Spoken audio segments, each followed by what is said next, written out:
অনেক আর্থিক প্রতিকূলতার প্রতিবন্ধের মধ্য দিয়ে এবং নতুন বিন্যাস করতে গিয়ে অনেকগুলো পরিকল্পনা নির্মাণ এবং পুনর্বিন্যার মধ্য দিয়ে বেরিয়ে এসেছে।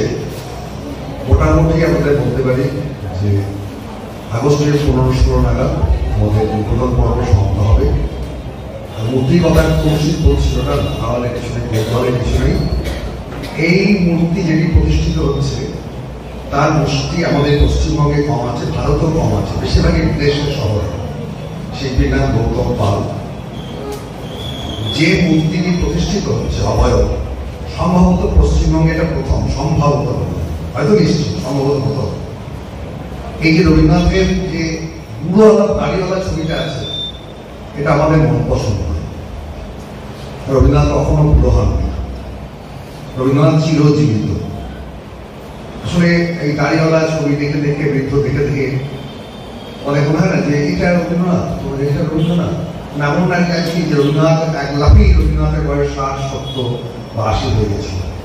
এই ছবিটা আমরা এখানে প্রস্তুত করেছি, সেটা 29 বছর বয়সে লন্ডন শহরে তোলা একদম বিরল ছবি।